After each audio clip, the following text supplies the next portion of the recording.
have to make this a little bit short because we're running a little slow on time here. I started out with a block of wood that's about 3 inches square. And actually, you can pass this around. Can you catch that? Okay, first I'm going to find the center. So I'm just going to come in from all 4 sides since whoever cut this, and I think it was Kurt, he didn't cut it very straight lines. Is that showing up okay? You not seeing it? Is that better?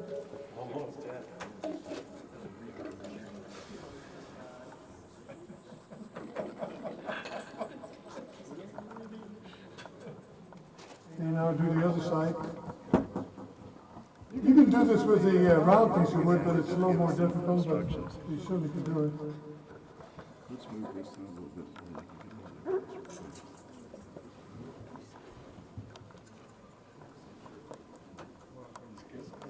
Okay, so now I've got my center marks on both sides. And today I'm going to make a 3-sided box that has straight sides. I've made them with a tapered. And the first one I made was tapered bigger at the bottom than it was at the top, and that really looked ugly. But, so I gave that away. I won't make another one. So the next thing I'm going to do is I'm going to use my compass here and draw a circle on there.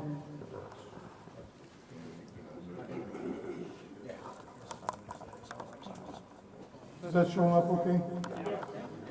Okay, and do that on both sides. Now, I'm careful. I'm going to get a stadium.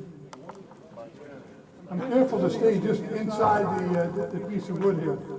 And the reason for that is if you go all the way out to the end with your circle, and when you make a little marks in there, the edges will break off, and that doesn't work out too well. First, I'm going to draw a line through here, divide this thing in half.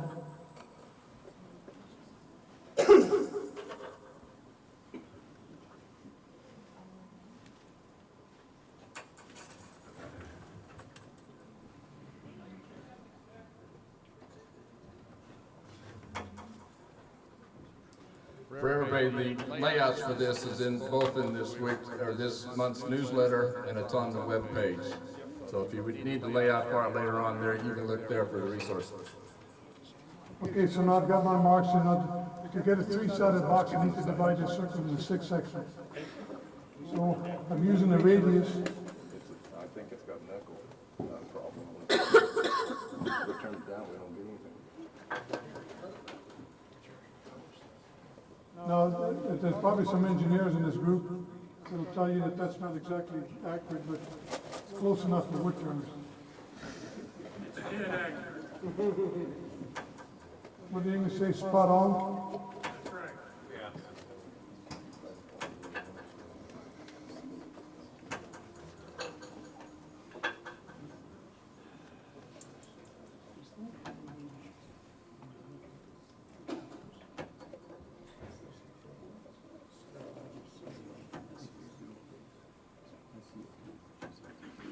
You want some towels to clean your glasses?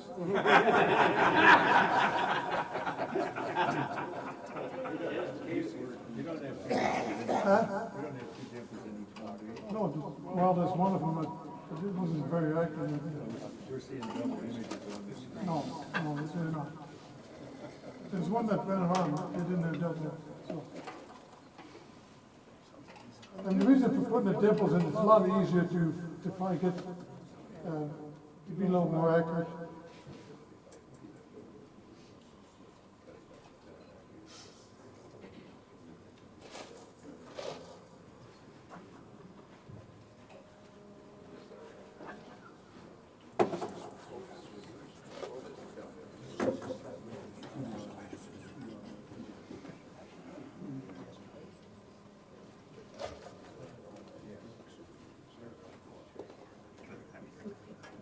Okay, so now I've got this divided into 6 sections.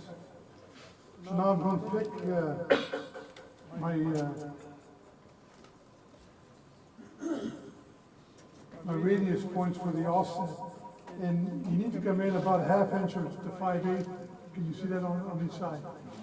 And the reason for that is, if you get too close to the outside edge when I turn this, then there's no support there. So I'm gonna mark every other one, since this is gonna have 3 sides.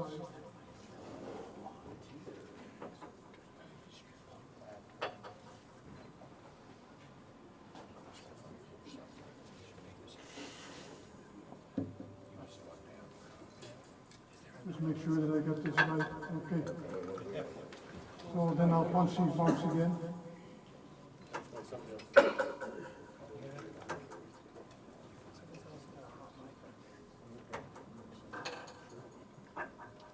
Now, if you want to make a 4-sided box, you need to divide that circle into 8 sections.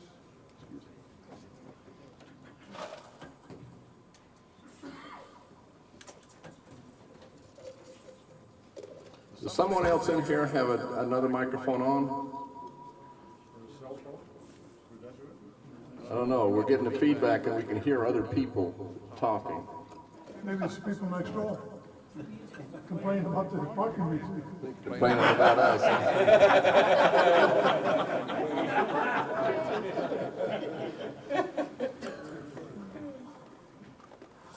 Now, these 3 marks that I put in there are the radius points as the center points for the arc that I'm going to strike on here.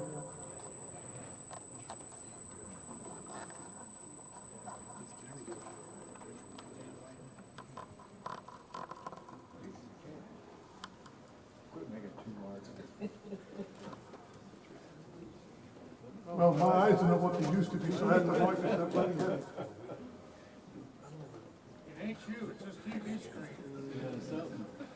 There's 2 pencils, 2 all. You mean there's 2 of me? You guys are drinking. I want what you're drinking.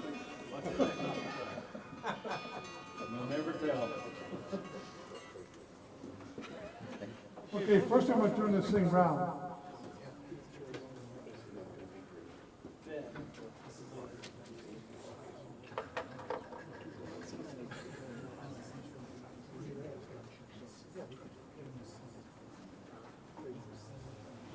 I hope this thing, if it hits, it'll hit that screen. That's good.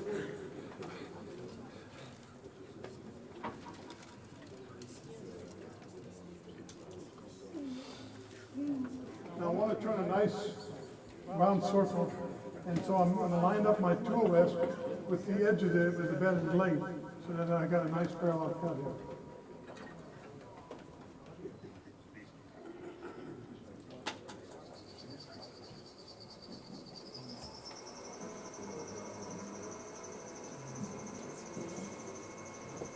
I'm just using about 1 1/4 inch roughing gouge.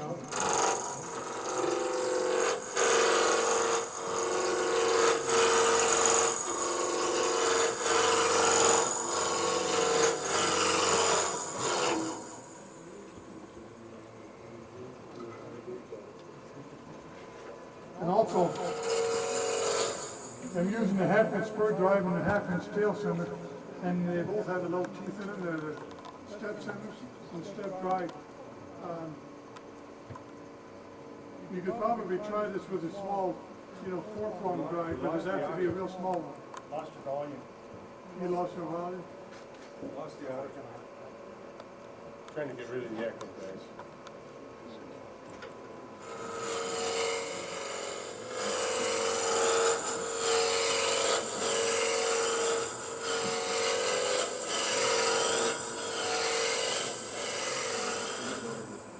Now, it's really important that you have good lights on both sides so you can actually see the circle and you can tell how accurate how close you are.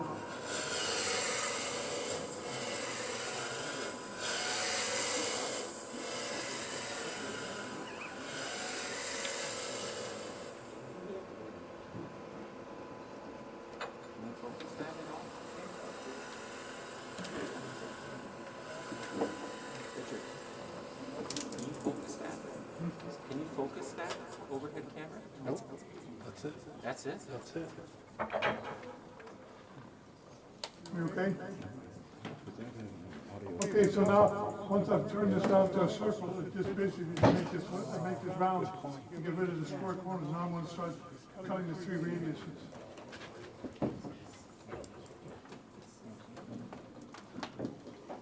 A couple of years ago, I planted a walnut, and the grain was on kind of an angle.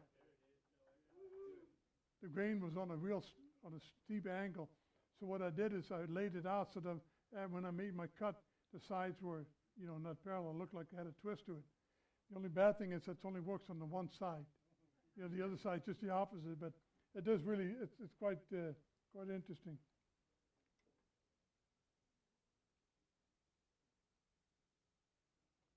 Now, I normally turn this on a really small lathe, a little 9-inch Vic Mark, and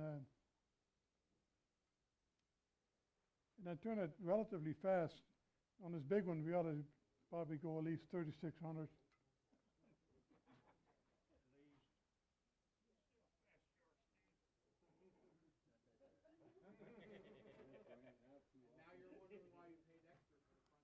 Right. No, I'm going to turn the speed way down.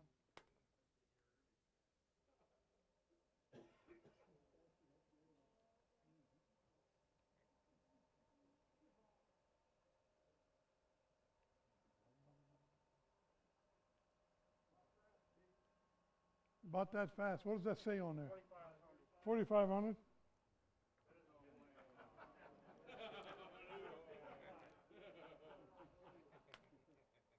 Powermatic makes a really great lathe, but who's the idiot that put this readout on the back side? I guess you got to put a mirror there. It's still reading 4,500. It is? That's what it's doing. Right. Now, when I'm turning this fairly straight in, and I'm going back and forth, so that I put the tool and my arms up against my body, and I just rock back and forth. That's the easiest way to get a nice straight line. And who put these big feet on this thing? Huh? No, this is something we did here. Gordon Dalby, Pat Scott, and Nathan Besson, please come over here. Those are the people that won the challenge tonight.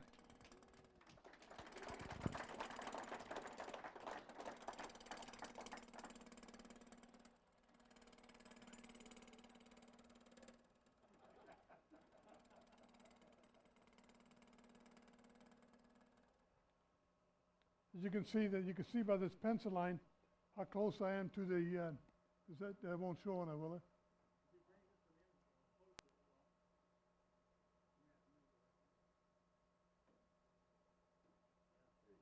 You can see the pencil line.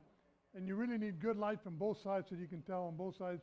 So I'm about even. So one of the other things to do is, if you're worried about, not being able to see that horizon up here, put a piece of cardboard in there.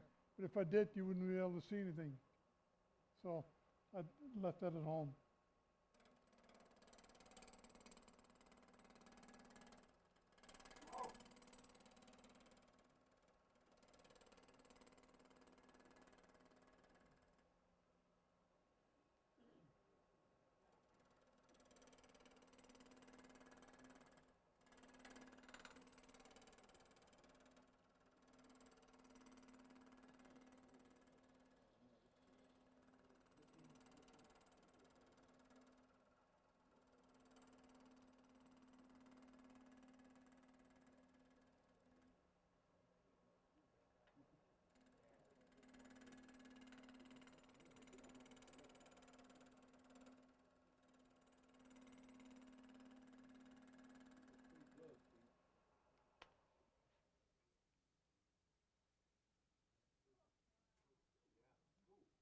Okay.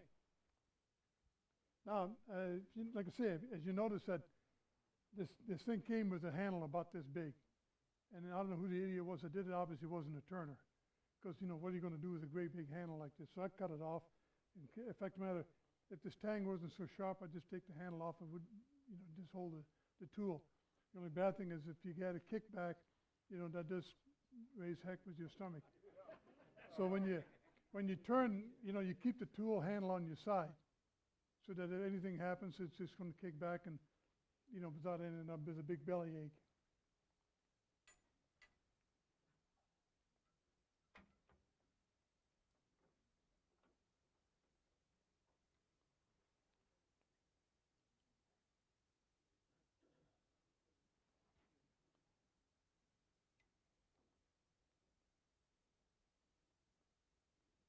You can see the reason why I punch these little holes in there, so my center point will bury itself into there, and it's a lot easier to line this all up. Also, you notice that I got my own tool vest here. If you use a regular tool vest, you don't have a means of using your finger as a guide. Is that showing up? No.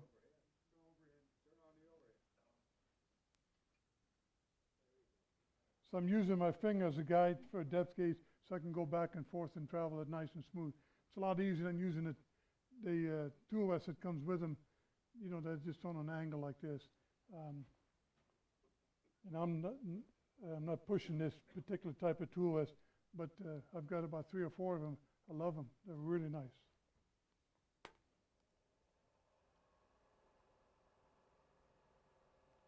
Sure, turn this a lot faster on this lathe than I can on that little one. Also, I'm only looking at the horizon. I'm not worrying about what the tool's doing. I can look at the horizon up here and tell me exactly what I'm doing.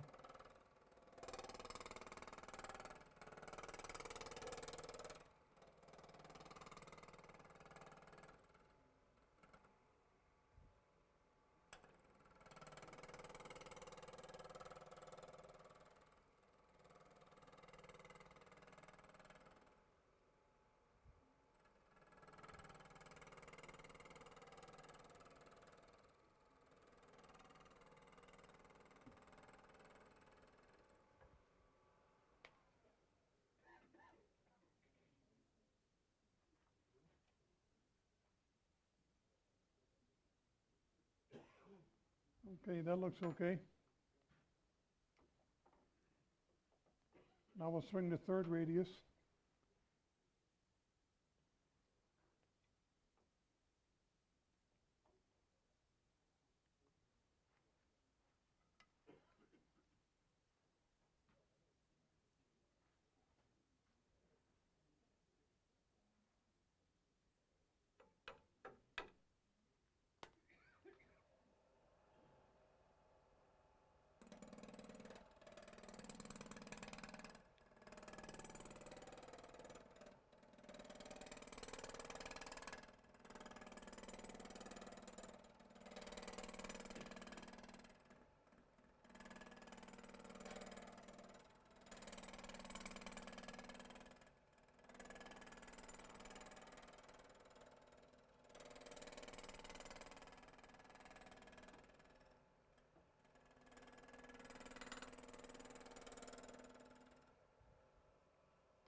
As you can see, I've got a little bit more to take off on this side than I do on this side.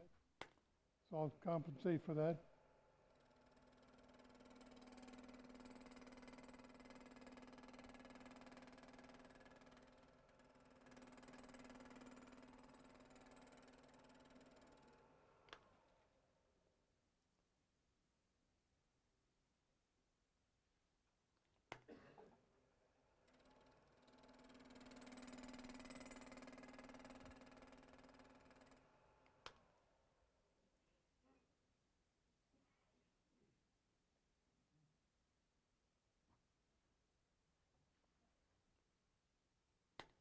Just a little bit more.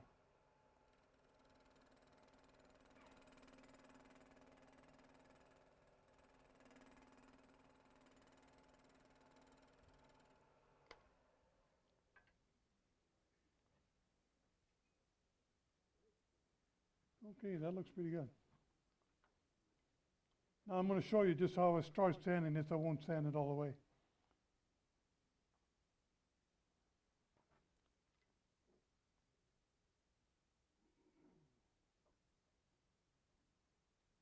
I put it back on center because it makes sanding this a lot easier.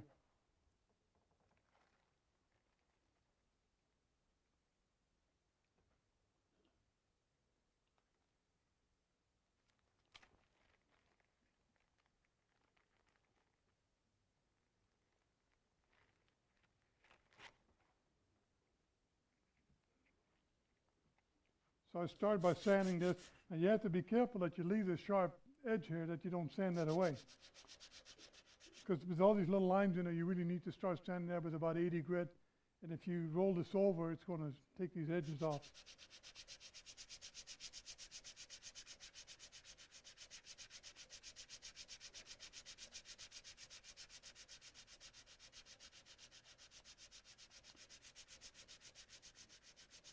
And it's a lot easier to sand it when it's in this stage rather than once you get the box finished. Because what happens is, even if I roll this, these two ends are going to clean off. They're going to be parted off with by putting a tenon on both ends. And so the fact that this might be a little bit rolled over doesn't really hurt anything. It won't show it. It won't show when it's done. And be really careful, because if you don't get all the little lines out of there, when you start sanding up with the finer grits, what you end up doing is polishing the tops and then leave those bottom lines in there.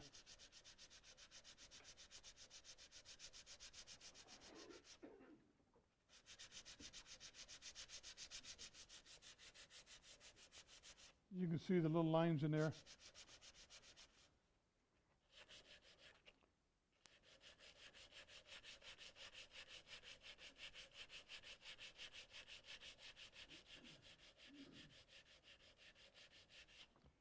And even if you have to start sanding this with 40 grit paper, when you're all done, nobody's going to know what you started with, so don't worry about it.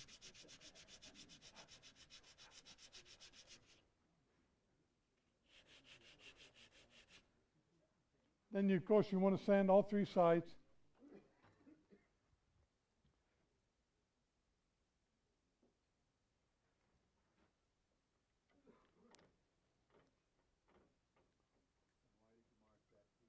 Well, I'm going to pick up another one here, so I'll put it back the same way I had it at home. I'll finish this up. I'm Dutch, I don't throw anything away. You ought to know that.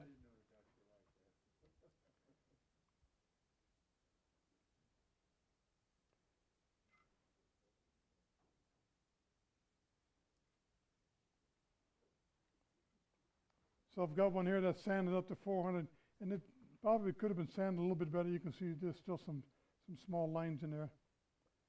But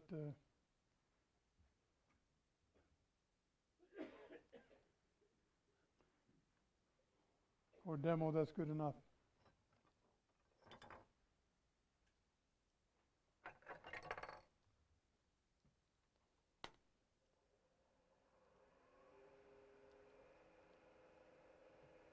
So I'm going to turn a tenon on there, for one for the top, one for the bottom.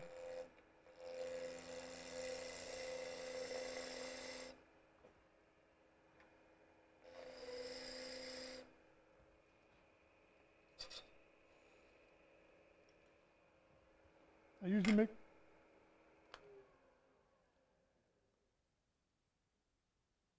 that's okay. You notice when I make my cut, I start out and just roll the tool in. I don't just shove it straight in there.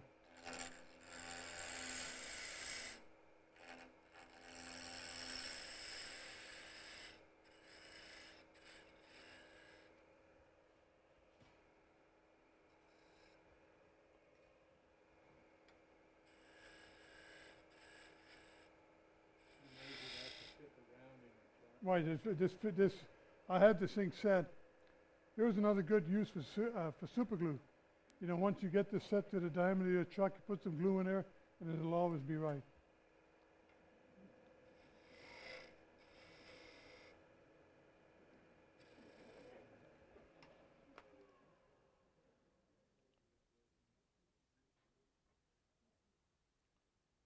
Got a little tear out on the corner, but that's okay. I'm going to cut those away anyway. Make sure they got a nice clean surface here.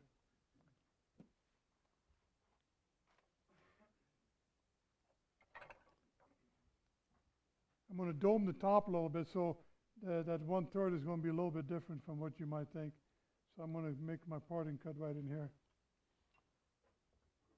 For my parting cut, I'm just going to use a 1/8" parting tool as soon as I find it.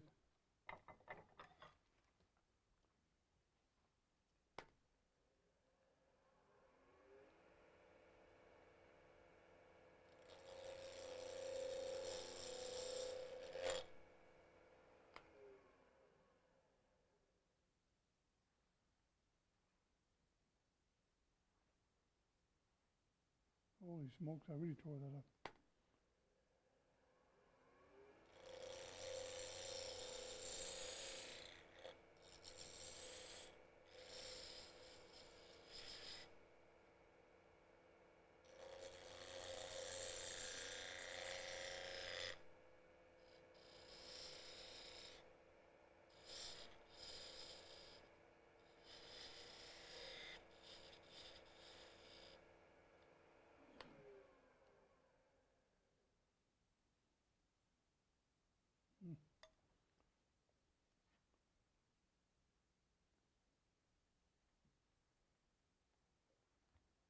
Okay, I guess this one's gonna be a throwaway.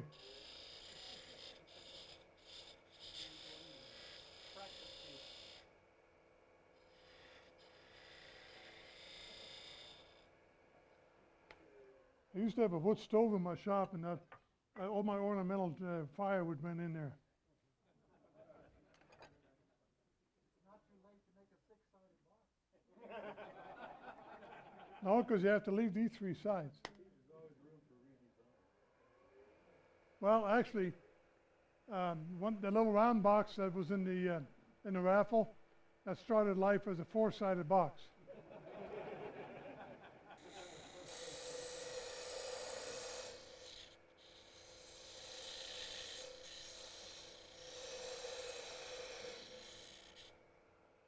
Okay. Now, obviously, you don't want to cut all the way through because this thing's going to go flying. Then I'm going to have more chip outs than I already have.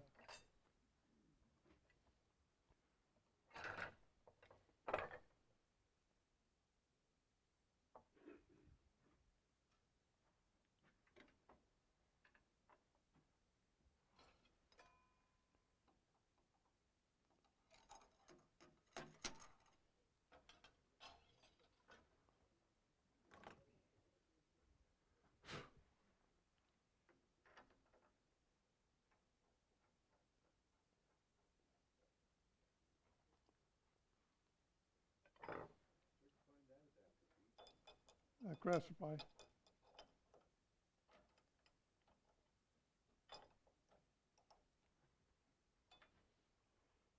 I've noticed some of the newer adapters are made out of aluminum, and I certainly wouldn't recommend those. This one is made out of steel.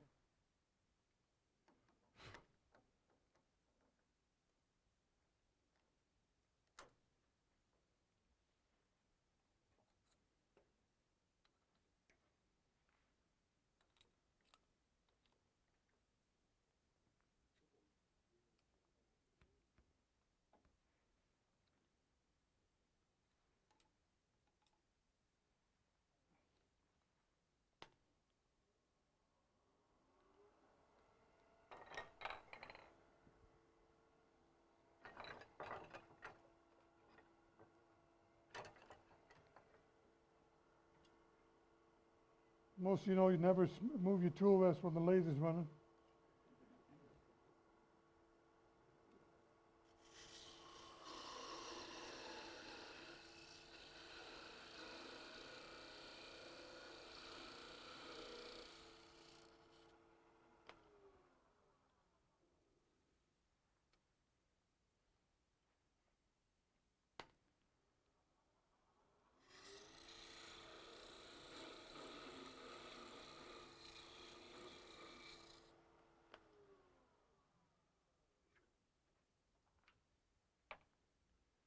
Okay, next thing I'm going to do is I'm going to clean up the surface here, this tenon here.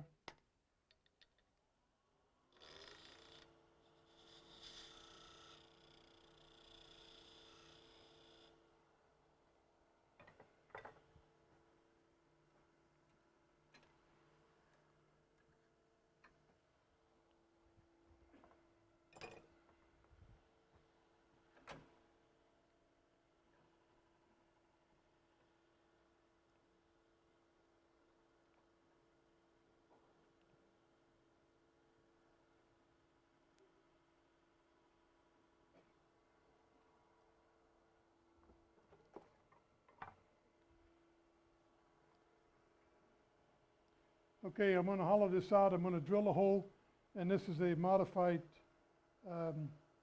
detail gouge that's been ground away at the top. that's been ground away at the top, and it's got a really blunt grind to it. It's only like a 25-degree grind.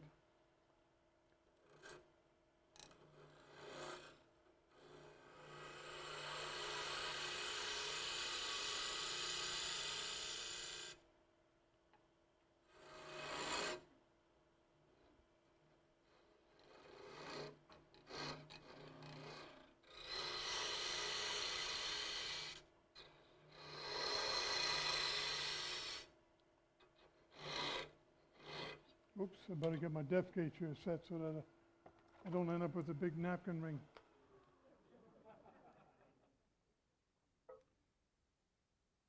I guess that would be good, a three-sided napkin ring won't roll around, so. So if we go too far, that's what this will be. A what?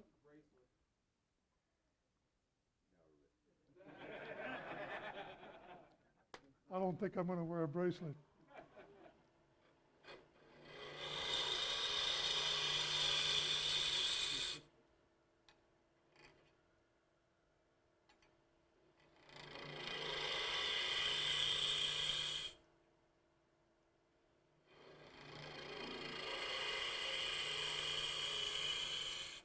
You know, so I'm holding this hand, I'm keeping this tool steady, and I'm just going to arc it on through. I'm only really controlling it with one hand. The other hand's just to hold it in place. You know, if you try to do that, make that motion with two hands, it never comes out very clean. It's a lot easier to. I don't like this thing back here hitting me in the.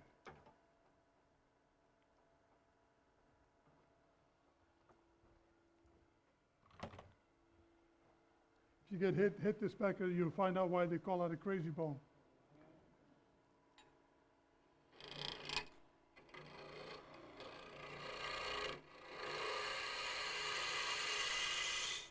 I've got this tool on the open flute on about a 45. I drill my hole and just swing it out.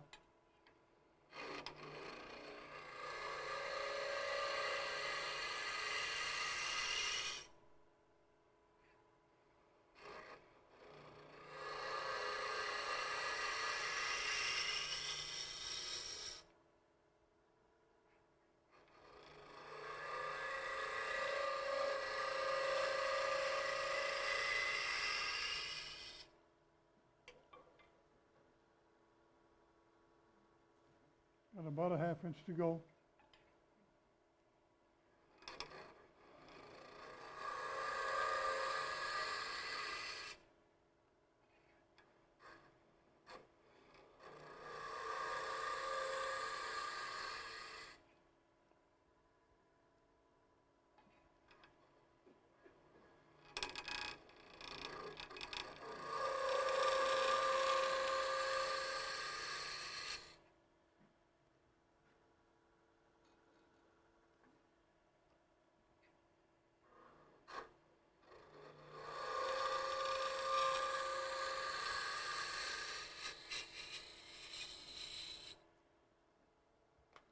Now this tool comes in a ½ inch and 3/8. Actually, we can pass the 3/8 one around if you want. But if it's suggested, if you're going to buy it, just buy the ½ inch one. Because you're going so far off the tool rest, you get way too much vibration on that little 3/8 one. It works good for smaller, shallower boxes, but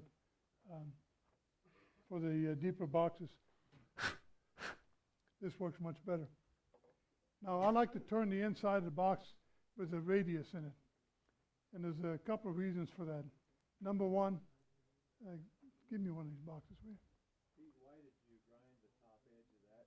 Because it can't get caught that way. You're only always cutting with the bottom half It's for relief. for relief, so that there's no chance of you getting that caught. You got a dime?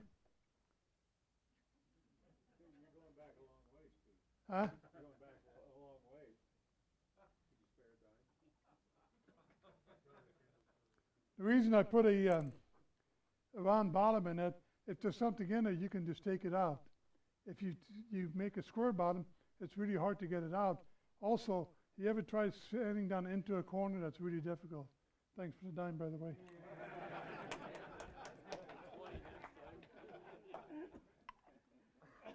I think there were some dimes in some of the boxes that we sold at the auction, weren't there? Yeah, there was a dime in a couple of them. Huh? Did you? Well worth the money? Okay. Next, I'm going to straighten out the walls. I'm just using a scraper. This is a really long taper on the scraper, so I can go off the tool. That's quite a ways.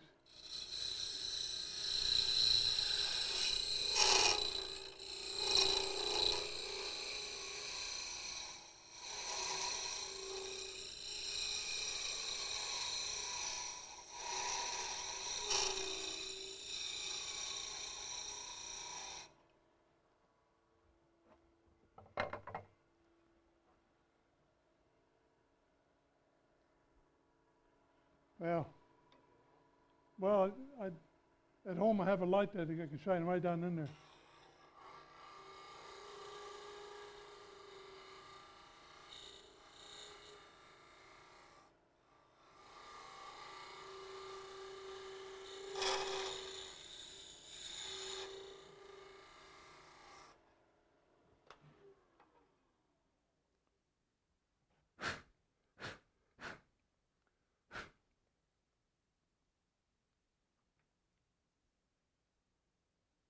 Okay, it's not too bad. It's a little bit rough on the bottom.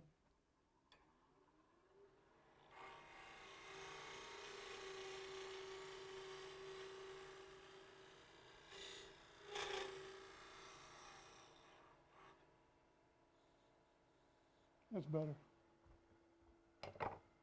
Now this tool works really nice because it's real thick and it goes off the tool that's quite a ways without giving me chatter. But it won't let me get into these corners, so I'm going to make one more pass with this smaller tool.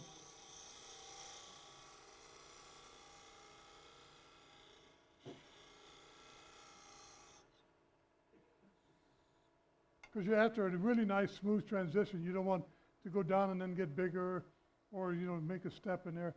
So the smoother you can make that, the better it looks.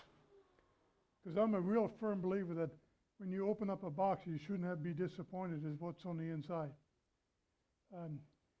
Years ago at the Cherry Creek Arts Festival, there was a guy from back east. It was a well-known, big-name turner. He had these beautiful boxes, and the inside was drilled out with a 3-inch Forstner bit and painted black. I mean, he was selling these things, and this is probably 10, 15 years ago, for around $300 to $400, which was a lot of money. And when you looked inside, I mean, it was like, whoa. And he just painted in flat black. But anyway.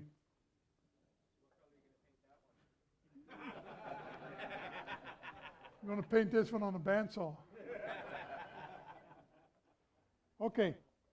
Like I say, this one looks like it's going to be a throwaway because I did chip out this corner here real bad. But when I sand this, I sand and I use the piece of 3M padding, the scrubbies, and use a white one, Scotch-Brite pads, and use a white one because that's the finest. If in case it touches the walls, beyond the sandpaper, it really won't hurt anything. And to get a nice smooth transition in there to sand that, I cut the sandpaper to a fingernail shape. And when you use it, don't use your scissors, borrow your wife's.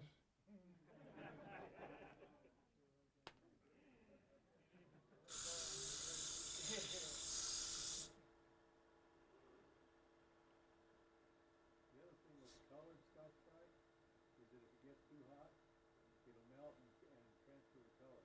Will it? Well, I'm going to let go of that before it gets that hot.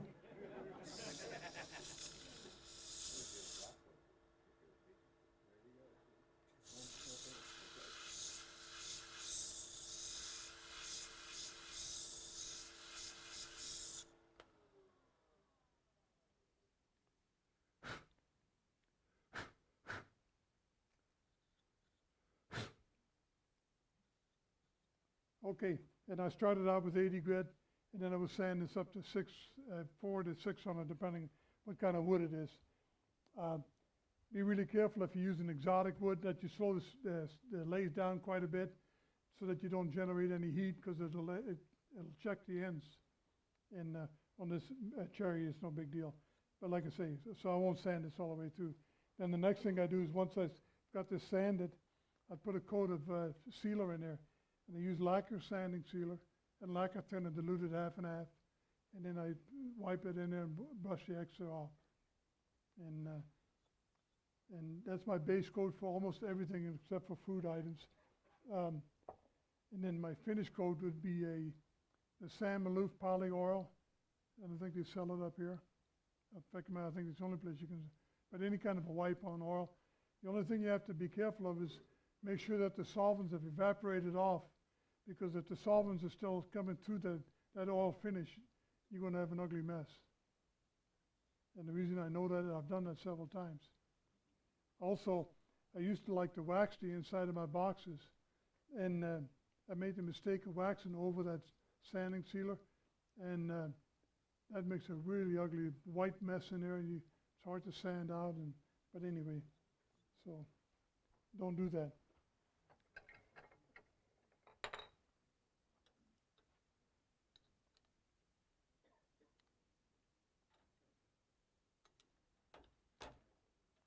I knew that would happen.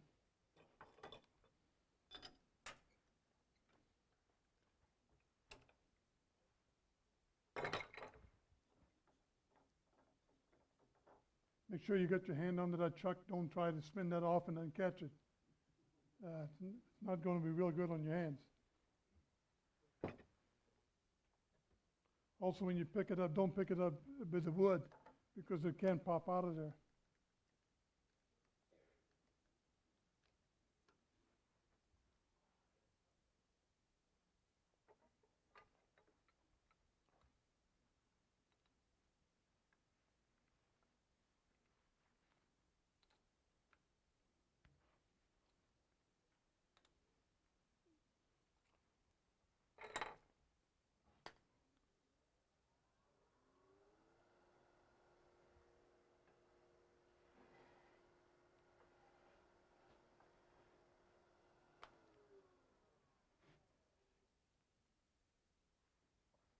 First thing I'm going to do is I'm going to take my 3/8 spindle gouge and I'm going to clean off this surface here. But I want to try to keep this as flat as possible.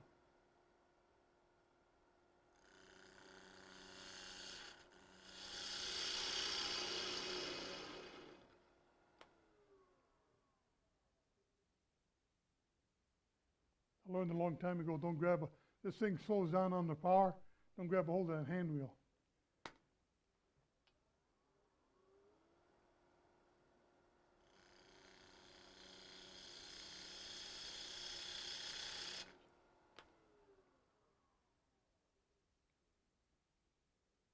Okay, still got a little bit here.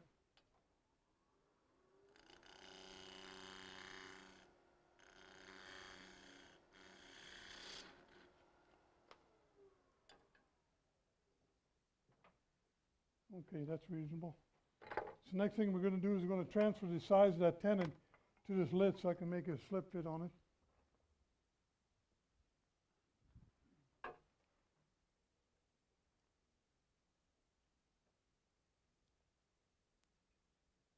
It's a pair of Vernier calipers. By the way, don't try this with plastic calipers. Well, you can try it, it'll only happen once. But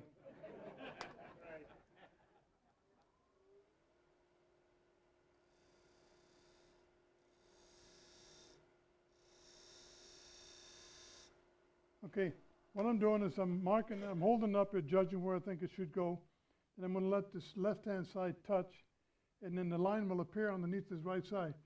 Whatever you do, don't take this point and shove it in there, because this wood's coming around this way. It'll bend that thing around your fingers. And I don't know what your copay on an emergency room visit is, but it's usually not that good. So I'm going to set my depth gauge again, so that we don't end up with a napkin ring. Or maybe we could make this a napkin ring.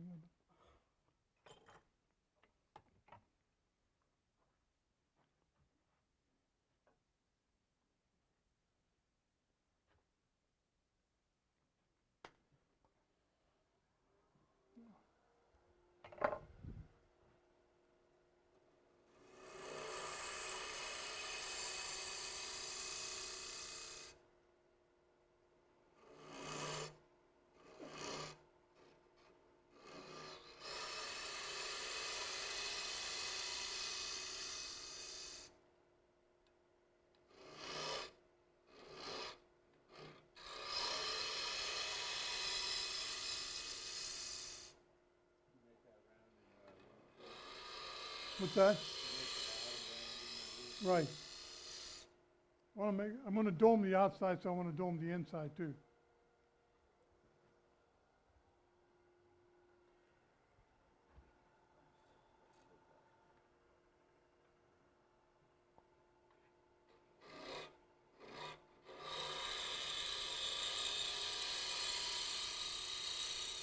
Again, I'm holding the tool like this, and I'm holding it steady, and I'm just gonna make a swing through there. That's the easiest way to get a nice smooth arc.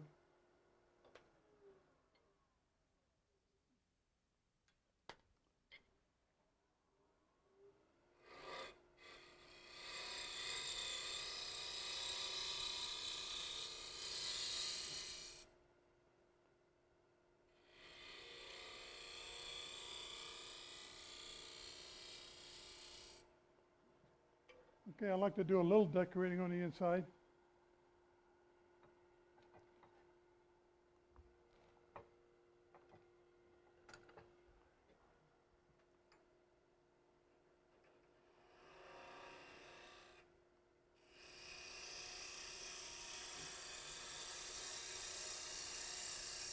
It's basically just a scraper, and I've got a fairly steep angle on there, so that I can just cutting with the very tip, I can make a nice clean cut in there, and I'm not cutting too much, because the problem with end grain, if you put too much tool into that end grain, it'll self-feed into there and just destroy this thing. Okay, next thing you do, you want to fit this to fit it over the bottom.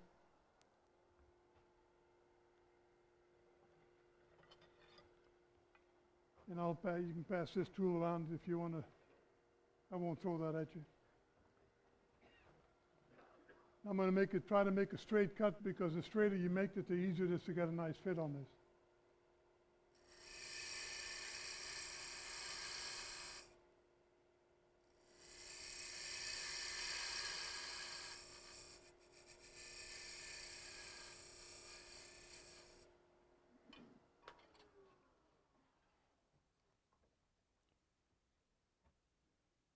See how close we are.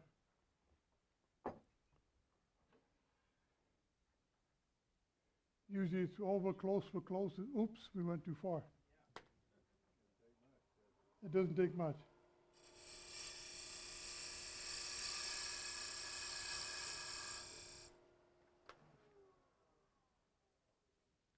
This tool is something that Vic Wood showed us years ago, and it's ground on the side and ground on the front with a scraper, and I'm only cutting with the very tip of this tool. And if you look at across the top, this has a slight angle to it. And the reason for that is when I'm making a cut on the side, when I reach the bottom, the only thing that's really touching is this corner. If you stick this whole tool into the end, again, you end up self-feeding that into the wood.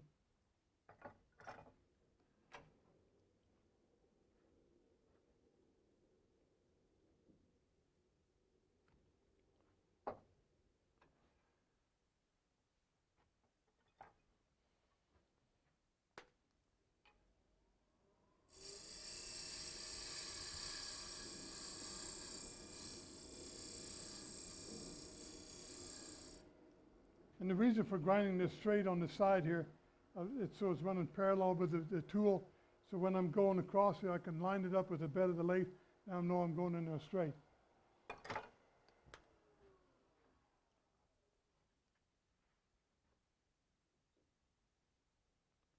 Okay, that's a good fit. Let me finish cleaning that up in there.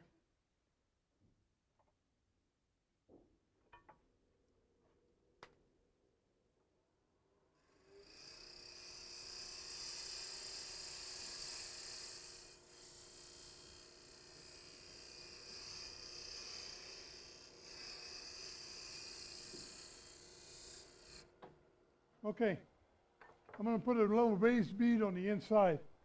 And the tool I usually use for that is just a parting tool. I've got this one ground slightly with a real slight radius across the face. So I'm going to drop this tool rest down.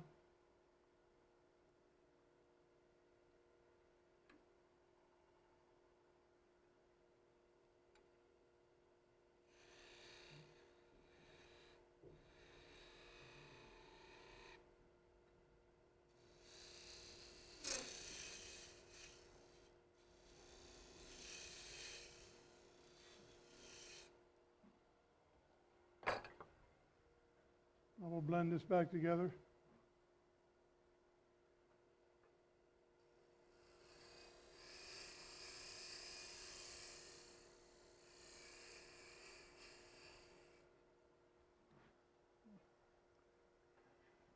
Next, we're going to sand the inside. I'm going to sand the outside. This surface right here. What do I do with it? What I usually do is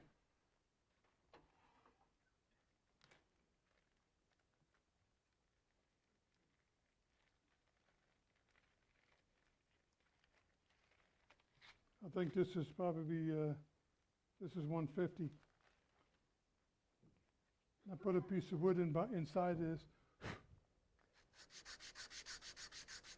and sand this so this surface stays nice and flat. So when the two meet, that you get a nice clean little line going across there. When you sand that, make sure you get rid of all the tool marks in there.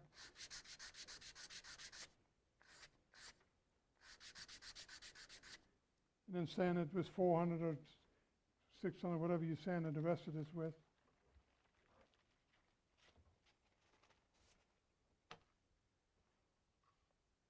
Again, sand the inside. Now be careful not to sand this surface here, because if you sand this surface here, you're going to probably egg-shape this thing.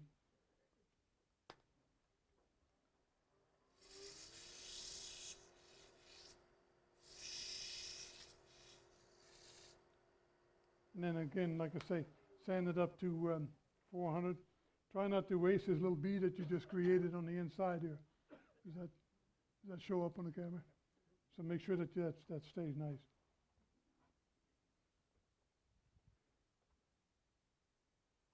How we doing for time? I'm retired, so it doesn't matter what time I get home.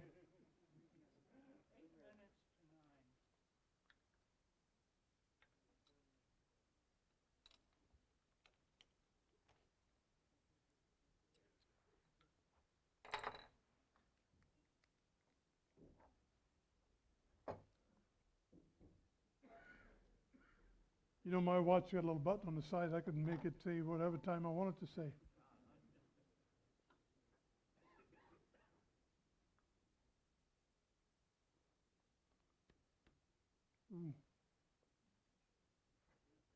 That's a little bit too tight. Now I want this nice and tight because I'm going to dry this to finish the outside, the top. I think it's going to take more than a dime.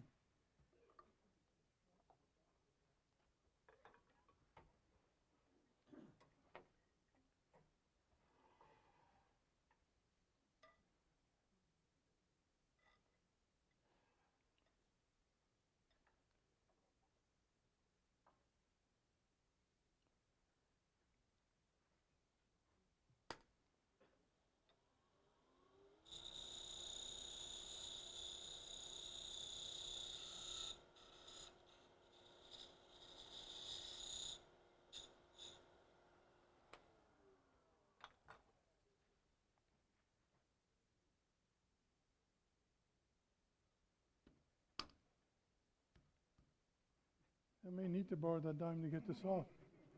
It may take a quarter. Okay, next thing we're going to do the top.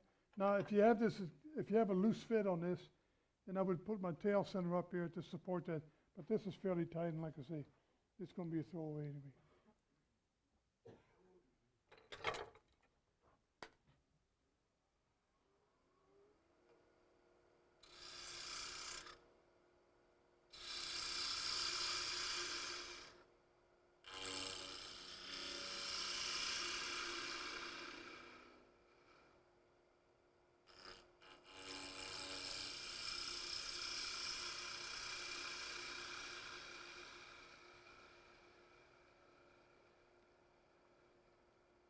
Now, the thing you want to be really careful of is that you don't tear this last few fibers off, because if you break them off, they're going to tear inside. I can almost guarantee that.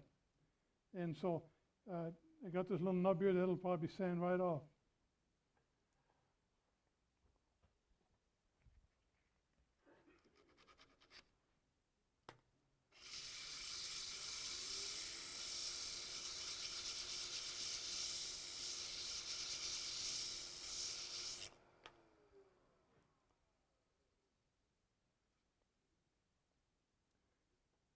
then, of course, that's sanded up to 400, and finish that all the way up.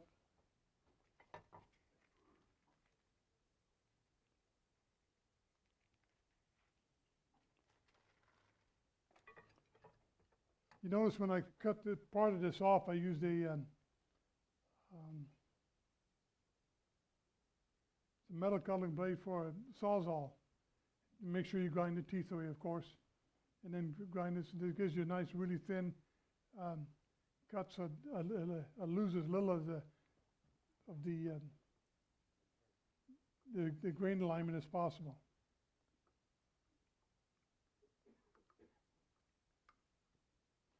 The only thing that I have trouble with is it's really difficult to get a clean surface here. So what I've done in the past is I've eliminated this tenon on here, and what I do is I'll insert a piece of wood, put a ring in there to make this tenon, and that way I can sand this surface right here. But it's a lot of extra work.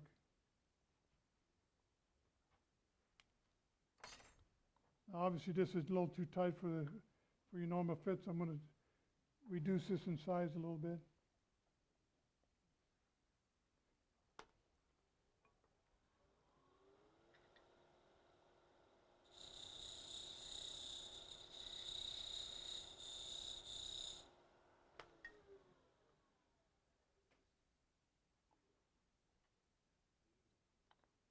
Okay, close enough. Now, I know a lot of guys like a really nice tight fit on the lid and on the boxes, but if most of you talk to Cindy, she'll tell you that don't make them so tight, because like she makes those little finial boxes with the real delicate finial on it. If that lid is too tight, you're going to pop that finial off. Plus, people really, these end up being jewelry boxes. And you put some jewelry in it to get it off, you got to go like this, and then you got to go on the floor and find your jewelry. Or you have to find your dime.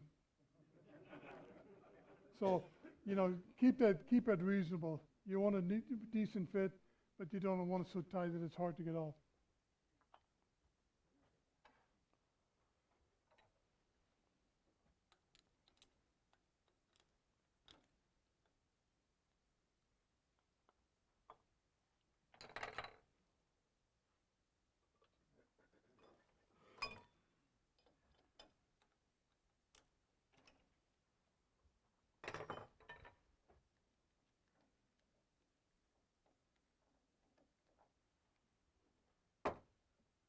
Okay, next thing we do, we've got to make a jam chuck so that you can slip the box on it and finish the bottom off.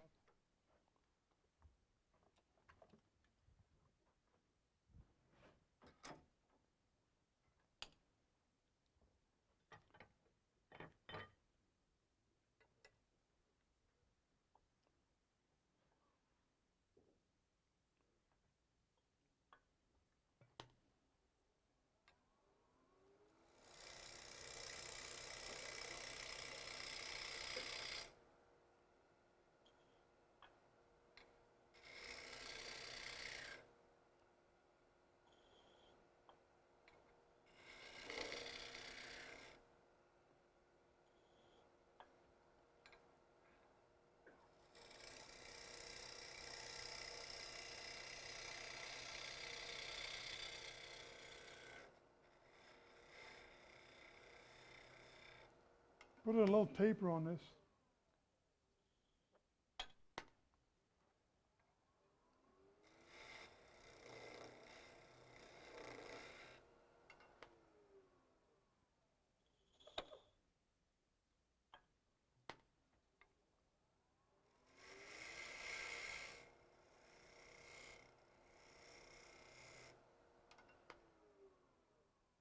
Don't let that on and slide on it, because you'll make a black ring on the inside, and that's not real pretty.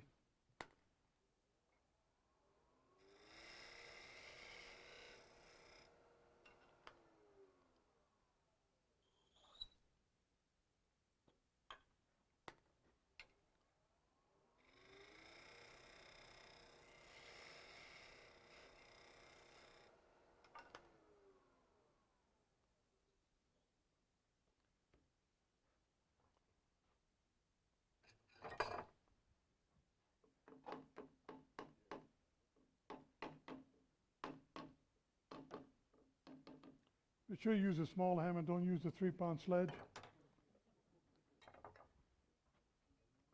Huh? Yeah, you'll only do that once. Now, I've made some boxes out of really delicate spalted wood, and what I'll do is to make a jam chuck, first I make the tenon and slide it over that. Then I mark where the outside is, and I make a recess in there so that that tenon goes inside. And that really helps to support that. You know, but normally on good solid wood like this, it's no big deal. It just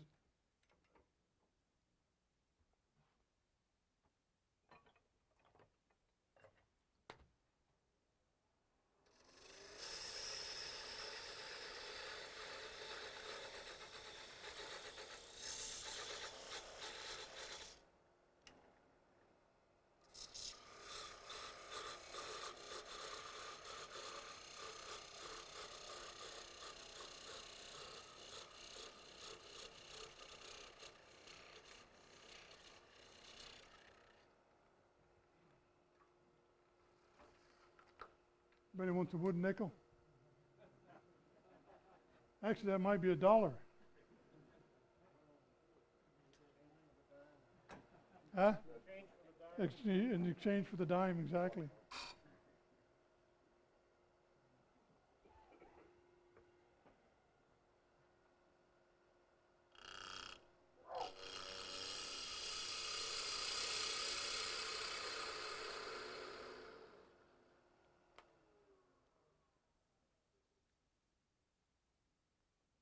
Okay, that's not too bad. Now, I like to turn them with a slight slope on it, because if you don't, it kind of looks like that thing is glued to the table. But by rounding this over slightly and then put almost a foot on there, it looks like it's elevated off the table. Some of those boxes there have that. Yeah, they should have that. Yeah, set that on a wood disc, on a wood table. You can see that the edges are, and the other thing that's good about that is, if you set that down kind of hard, you won't chip these corners out. So it serves two purposes.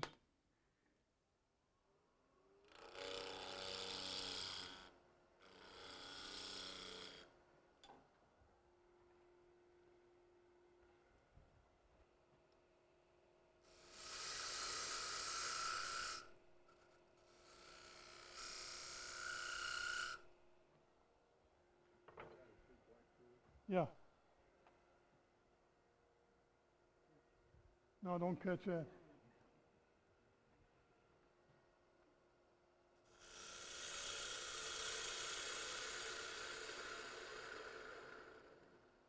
You got to be careful what you toss to the guys in the first row, because one time I was doing a demo and I didn't realize the guy was sleeping. And I tossed it at him. Just as I let go, I realized he was asleep.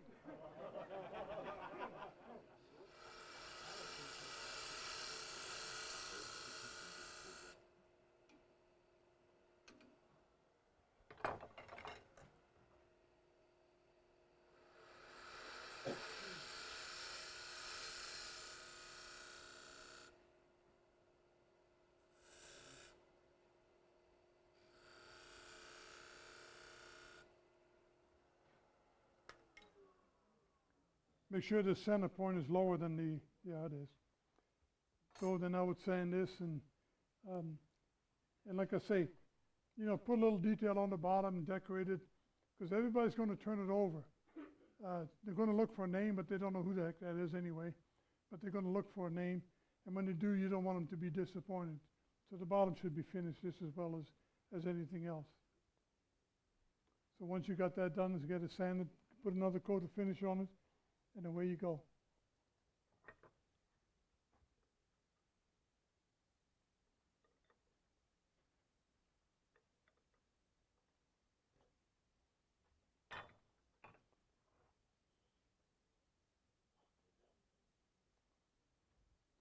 Catch.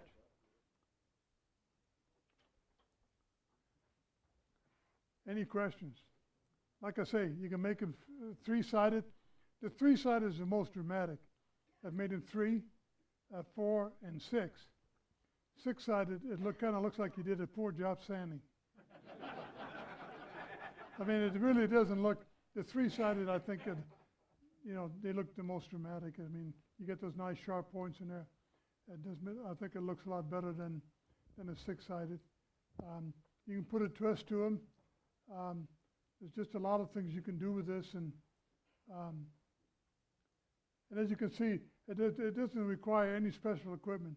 I turned mine on a little 9-inch lathe, and it's fairly heavy, it's mounted on a big box, and but on this lathe here, I was able to turn it probably twice as fast as I do at home. So that does help some as far as getting a little bit cleaner cut. Also, I had a piece of one of the walnut boxes that I made there.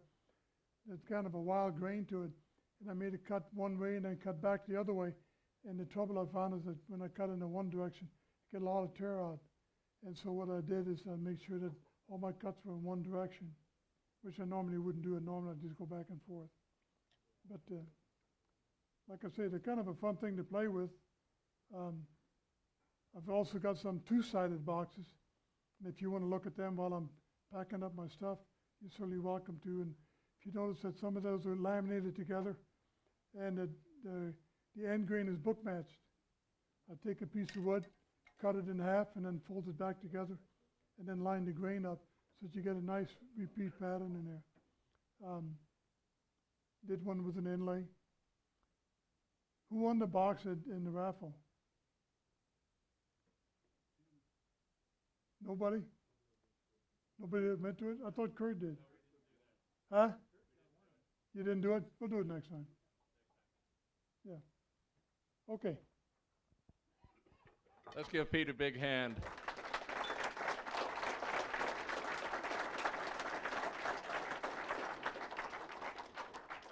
By the way, I've been demonstrating at Woodcraft again on Thursday nights, but I won't this Thursday. I got a procedure I have to go do, and I won't be able to get there. So next week, Thursday, I'll be back, I hope. There'll be a board meeting on the 22nd here at 9 o'clock. That's a Saturday morning. If anybody has anything they'd like us to discuss at the board meeting, please send it to me.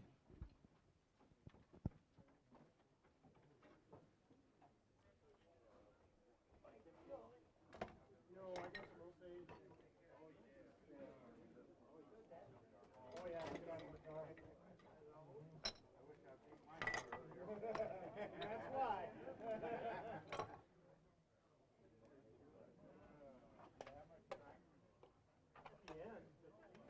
Thank you. Nice All right, thanks. Take care, Steve. Oh, thank you. Oh, I know. I was going to start him in the back and bring him towards the front. That way the guys in the back row can get to see him. Couldn't get any pictures of you through that plastic. Only one.